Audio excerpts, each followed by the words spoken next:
Hello students, अभी आप Annelida के एक विशेष जंतु के बारे में समझेंगे जिसे लीच बोलते हैं। पहले हम लीच की स्ट्रक्चर को देखते हैं कि यह किस तरीके से दिखाई देता है। यह एनिमल है लीच, जिसको सामान्य भाषा में हम जोंक भी कहते हैं।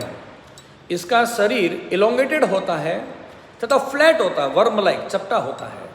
और आप इसको देख पाएंगे इसके एंटीरियर पार्ट को, यहाँ पे ये वाला जो पार्ट है ये इसका माउथ है, और इसी तरह से यहाँ पर भी एक सकर होता है, चूसक जिसको बोलते हैं। यहाँ पर भी एक सकर होता है, चूसक बोलते हैं, जिससे यह किसी होस्ट की स्किन के साथ में कांटेक्ट बना लेता है, त्वचा के साथ में जुड़ जाता है और फिर उस स्किन में पर्स करके, छेद करके ब्लड की सकिंग करता है।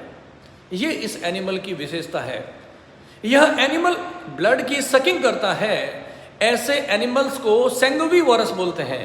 आपने पढ़ा हुआ है, जो जंतु प्लांट से अपना भोजन करते हैं उसे हर्बीवोरस कहते हैं।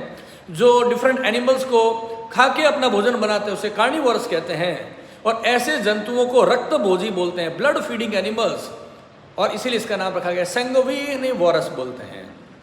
यह जंतु द्विलिंगी होता है, हर्माफ्रोडाइट होता है।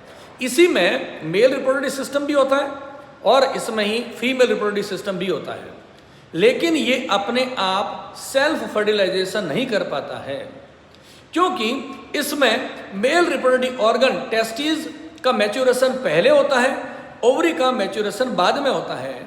ऐसी कंडीशन को प्रोटेंड्रस स्टेज बोलते हैं। प्रोटोमिस प्रीवियस हो गया, एंड्रस मिस हो गया, मेल एंड्रोजन, जैसे आपने मेल हार्मोन्स के बारे में सुना हुआ है। तो दो जोंक एक दूसरे के पास आके क्रॉस फर्टिलाइजेशन करते हैं और इसके अंडों को कोकून के अंदर दिया जाता है।